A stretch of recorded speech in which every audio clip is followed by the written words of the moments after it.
Hello दोस्तों, मैं doctor Sanju और आज के हमारे इस वीडियो में मैं आपको बताने वाली हूँ कि प्रेगनेंसी के दौरान शरीर के ऊपर स्वेलिंग आना, सूजन आना क्या नॉर्मल होता है या इससे किसी दूसरी तरह की प्रॉब्लम होने का खतरा भी रहता है। क्योंकि देखिए, प्रेगनेंसी के लास्ट ट्राइमेस्टर के दौरान बहुत सी महिलाओं को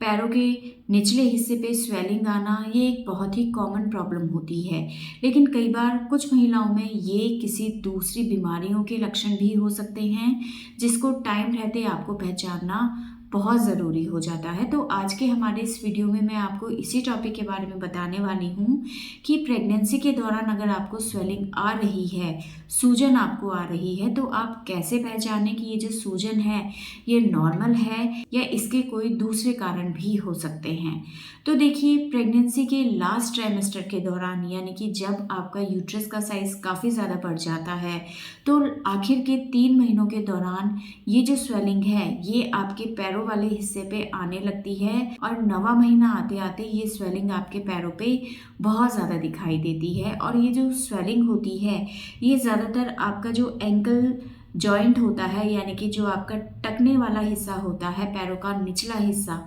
उस पे ये ज़्यादातर दिखाई देती है। लेकिन ये जो स्वेलिंग होती है ये आपके रेस्ट करने से ठीक हो जाती है, यानी कि जब आप पूरी रात सोती हैं और सुबह जब आप उठती हैं तो ये स्वेलिंग बिल्कुल नॉर्मल हो जाती है। तो इस तरह की जो स्वेलिंग होती है वो आपकी प्रेगनेंसी से रिलेटेड होती है। अब इसके होने का कारण क्या होता है? तो देखिए, जब आपके यूट्रस का साइज़ बहुत ज़्यादा बढ़ जाता है तो ये बढ़ा हुआ यूट्रस जो पैरों के निचले हिस्से में नसें जा रही हैं खून की, उसके ऊपर दबाव डालता है, जिससे जो ब्लड है वो पैरों में नीचे तो चला जाता है लेकिन उसको ऊपर की तरफ आने में परेशानी होती है और ये ब्लड नीचे पैरों में रुका रहता है, जिसकी वजह से महिलाओं को पैरों के निचले हिस्से में स्वेलिंग आने लगती है। और ये स्वेलिंग तब और ज़्यादा बढ़ जाती है जब महिलाएं ज़्यादा देर तक खड़ी रहती हैं या बहुत लंबे टाइम तक बैठे रहती हैं। तो इससे ये जो स्वेलिंग है ये काफ़ी ज़्यादा महिलाओं के पैरों के ऊपर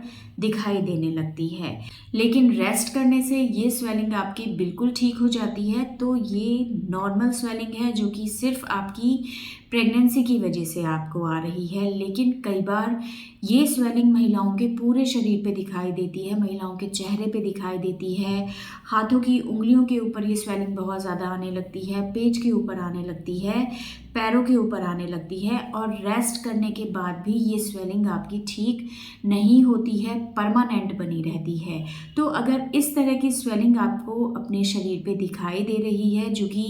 रेस्ट करने से भी ठीक नहीं हो रही है और आपके पूरे शरीर पे दिखाई दे रही है, तो इस चीज़ के ऊपर ध्यान देना बहुत ज़्यादा ज़रूरी है। क्योंकि ये कई बार कुछ दूसरे कारणों की वजह से हो सकती है, जैसे कि कई बार महिलाओं को प्रेगनेंसी के दौरान प्री एक्लेम्सिया या एक्लेम्सिया जैसी प्रॉब्लम आने लगती है, जिसकी वजह से महिलाओं को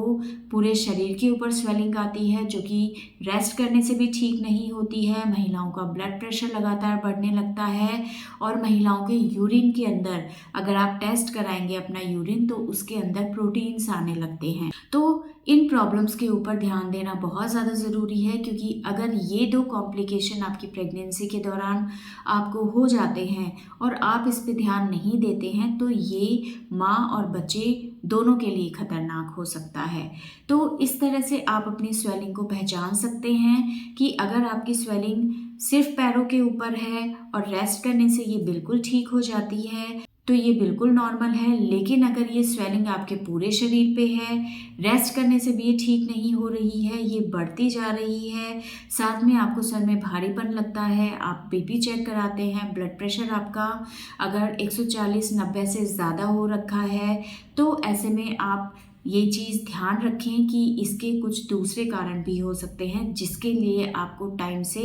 डॉक्टर से कंसल्ट करना बहुत ज़्यादा ज़रूरी है। क्योंकि कई बार क्या होता है, प्रेगनेंसी के दौरान महिलाओं को स्वेलिंग आती रहती है लेकिन उनको लगता है कि ये चीज़ सिर्फ उनकी प्रेगनेंसी की वजह से आ रही है। तो इस चीज़ पे कई बार महिलाएं ध्यान नहीं देती हैं और जब ये चीज़ बहुत ज़्यादा बढ़ जाती है तो ऐसे में कई बार बहुत सारे कॉम्प्लिकेशन माँ और बच्चे दोनों को हो सकते हैं। क्योंकि इन प्रॉब्लम्स में जो कि मैंने अभी बताया प्री एक्लेम्सिया या एक्लेम्सिया में, इसमें स्वेलिंग के साथ साथ आपका ब्लड प्रेशर भी लगातार बढ़ता चला जाता है। और अगर आपका ब्लड प्रेशर बहुत ज़्यादा होगा तो ये ब्लड प्रेशर प्लेसेंटा को ख़राब करता है, जिससे प्लेसेंटा यानी कि नाल के अंदर जो ब्लड सर्कुलेशन बच्चे को हो रहा है वो अच्छे से नहीं हो पाता है, उसमें रुकावट आने लगती है, जिससे बच्चे को ब्लड या न्यूट्रिशन नहीं मिलता है और इससे उसकी ग्रोथ के ऊपर इफ़ेक्ट पड़ता है। और अगर ये चीज़ बहुत ज़्यादा सीवियर हो जाए तो इससे कई बार बच्चे की जान को भी खतरा रह सकता है। तो इसलिए शरीर पे आने वाली स्वेलिंग को ध्यान में रखना प्रेगनेंसी के दौरान बहुत ज़्यादा ज़रूरी होता है। तो अगर आपको भी स्वेलिंग आ रही है तो आप इस चीज़ पे ध्यान दें कि ये स्वेलिंग नॉर्मल है या एबनॉर्मल है। और अगर आपको लगता है कि ये स्वेलिंग कुछ ज़्यादा आ रही है जो कि ठीक नहीं होती है, साथ में आपका बीपी भी बढ़ रहा है, तो ऐसे में टाइम रहते डॉक्टर से कंसल्ट आप ज़रूर करें। लेकिन अगर ये स्वेलिंग नॉर्मल है, रेस्ट करने से ठीक हो रही है, तो ये प्रेगनेंसी की वजह से हो रही है, जिसके लिए आपको परेशान होने की ज़रूरत नहीं है। तो दोस्तों ये था आज का हमारा वीडियो। अगर इस वीडियो से रिलेटेड आपके और किसी तरह के कोई सवाल हैं जो आप हमसे पूछना चाहते हैं तो आप हमें कमेंट कर सकते हैं, और हमारे आने वाले वीडियोस को देखने के लिए हमारे इस चैनल को सब्सक्राइब ज़रूर करें।